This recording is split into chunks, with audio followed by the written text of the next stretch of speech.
everybody.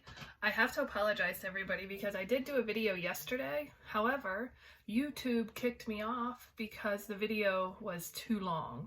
And so today I have to make it a little bit shorter. So I apologize for yesterday, but I wanted to announce our birthdays for the week. Today, actually April 28th, is Josiah from first grade. It is his birthday today. So happy birthday, Josiah! Also, on April 30th, Maylee from 3rd grade is celebrating a birthday.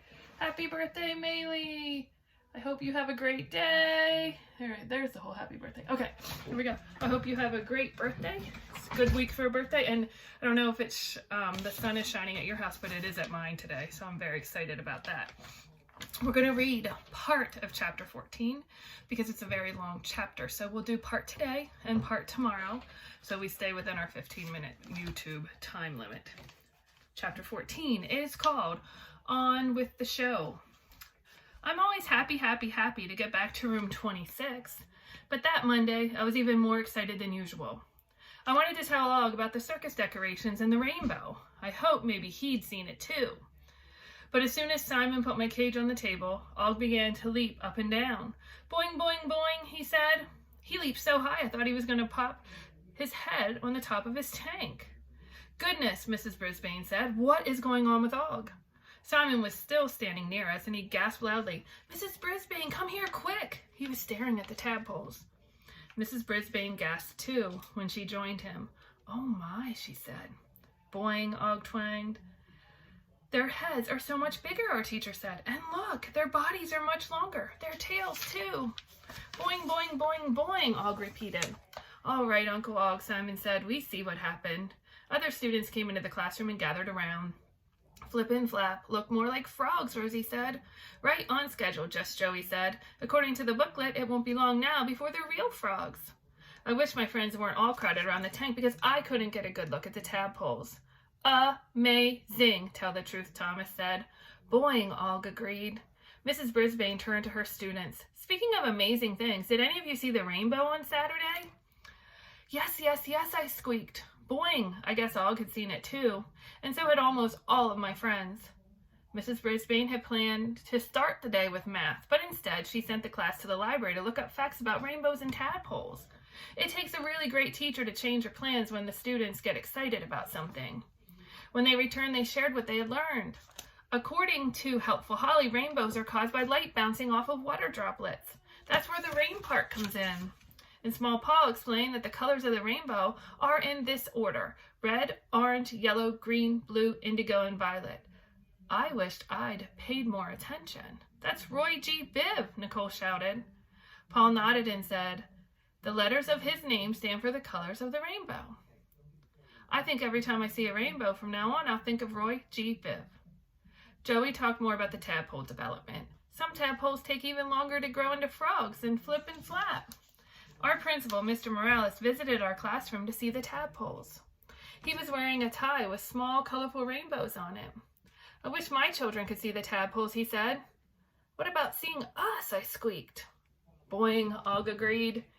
That reminds me of something, Mrs. Brisbane said. The students would like to have Humphrey and Og at their booth on Thursday, as long as it's all right with you. Of course, he said. I'll bring Lily and Brenda along to see it. It was one of the busiest weeks I've ever known in room 26. One day, Mrs. Brisbane showed the class a list of jobs for Family Fun Night. There would be ringmasters and ring mistresses, ticket takers, prize givers, and students to help people through the maze and run the leapfrog competition. Then she went down the list and drew students' names out of a big top hat. The hat was the same one that the ringmasters and ring mistresses would wear. Philippe, Kelsey, and Nicole were excited to run the leapfrog game. Rosie, Daniel, Holly, and Tall Paul would help with the hamster maze. Joey, Rosie, Sophie, Thomas, and Cassie were going to be ringmasters and ring mistresses. Their job was to attract people into the animal acts area. The rest of the students were ticket takers and prize presenters. All of my classmates looked happy with their assignments, except for one. Cassie just stared at the floor and looked a little bit sick. When my friends left for recess, she stopped to ask Mrs. Brisbane if she could switch jobs and be a ticket taker. Why? Mrs. Brisbane asked. Cassie held her stomach. I don't like to talk in front of people, especially people I don't know. Mrs. Brisbane nodded. This isn't like giving a speech. You just stand there and say, step right up to the greatest animal show on earth. You can do that. Cassie didn't look up. I'm not sure. You won't know until you try, Mrs. Brisbane said. Remember the ideas we've shared about breathing and positive thoughts? Cassie nodded. This would be a wonderful way to practice those ideas, Mrs. Brisbane said. Let's try it now. Take some good, deep breaths and tell yourself that you will do a great job. I was unspeakably happy to see Cassie use her deep breathing.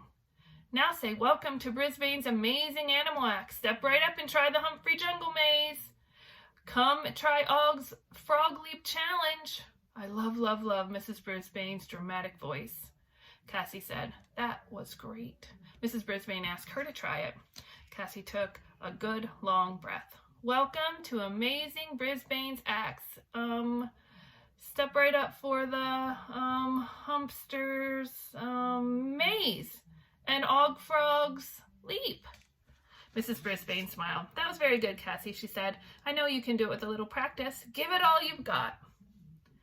I hopped on my wheel and started to spin. You can do it, Cassie, I squeaked. Cassie laughed. Look at Humphrey. Mrs. Brisbane laughed. Can you try as hard as Humphrey does? Cassie nodded. I think so. That's all I ask of you, Mrs. Brisbane said. I squeaked in agreement. By Thursday, Flip and Flap had changed again. They looked like tiny frogs with very long tails. Why are the tails so long? Holly asked. Og just has a little stubby tail. Boing, I don't think Og liked having his tail called a stub. Joey explained that the tadpole bodies would grow much bigger. When they're fully grown, they'll have stubby tails like their Uncle Og, he said. Og dived into the water side of his tank and began to splash loudly. Just then, Mrs. Wright came to room 26. Excuse me for interrupting, she said. I'm checking to see if you're all set for tonight.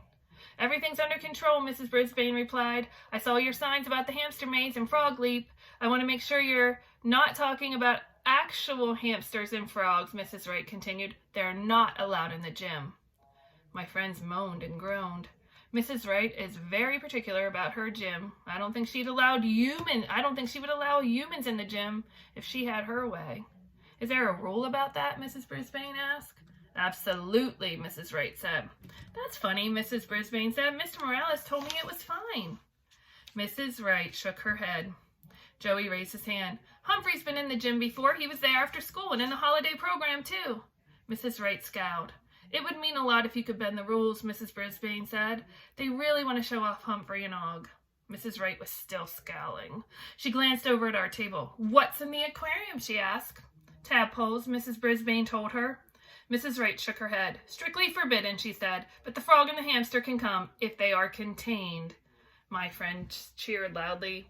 Thanks, I squeaked, though no one could hear me over the cheering. 3 cheers for Mrs. Wright, Rosie yelled. She and my classmates cried out, hip, hip, hooray, hip, hip, hooray, hip, hip, hooray for Mrs. Wright. I think Mrs. Wright even smiled before she left room 26. Once school was over and the building seemed empty, I dashed over to visit Gigi. Og and I can come to family fun night, I told her. At first, Mrs. Wright said Miss Mack couldn't bring me, Gigi squeaked, but then she came back and said the principal said I could come too. Hip, hip, hooray for Mr. Morales and for Mrs. Wright, I cheered.